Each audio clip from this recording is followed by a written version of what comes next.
প্রার্থী পদের জন্য আইপ্যাক 20 লক্ষ টাকা চেয়েছিল। তপন চট্টোপাধ্যায়ের এই বক্তব্যকে নিন্দা করে খণ্ডন করল তৃণমূল দল।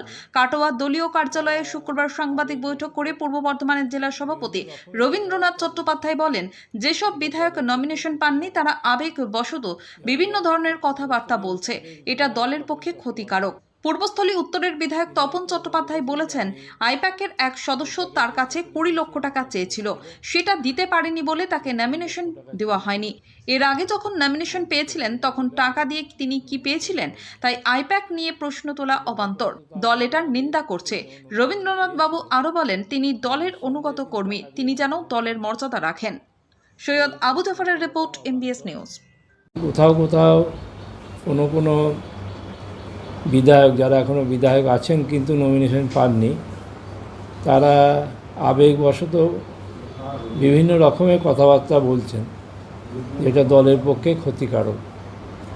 যেমন পূর্বস্থলী উত্তরের বিধায়ক তপন চট্টোপাধ্যায়, তিনি একটা কথা বলেছেন যে আমি আইপ্যাকের যে প্রতিনিধি, সে আমার কাছে এসেছিল, সে 20 লক্ষ টাকা চেয়েছিল, আমি দিতে পারিনি বলে আমি নমিনেশন পাইনি।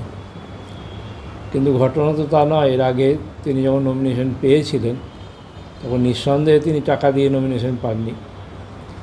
এই প্রশ্ন তোলাটা অবান্তর। দল এটার নিন্দা করছে এবং তাকে অনুরোধ করা হচ্ছে যে তিনি দলের খুব পুরনো কর্মী। 1998 সাল থেকে সিপিএমের সঙ্গে লড়াই করে তারা দল করেছেন। অতএব তাদের মর্যাদা যেমন থাকতে হবে, তেমনি দলের সবারই মর্যাদা থাকতে হবে। তাই এই ধরনের অভিযোগ যে আইপ্যাক 20 লাখ টাকা চেয়েছিল, সেটা সঠিক নয়। দল সে সিদ্ধান্ত, তার বক্তব্যটাকে খণ্ডন করছে। এছাড়াও দেখা যাচ্ছে মন্তেশ্বরে একটা দ্বন্দ্ব চলছে এবং খণ্ডঘোষও চলছে। মন্তেশ্বরের দ্বন্দ্বের ব্যাপারে আমাদের সর্বোচ্চ নেতৃত্ব হস্তক্ষেপ করে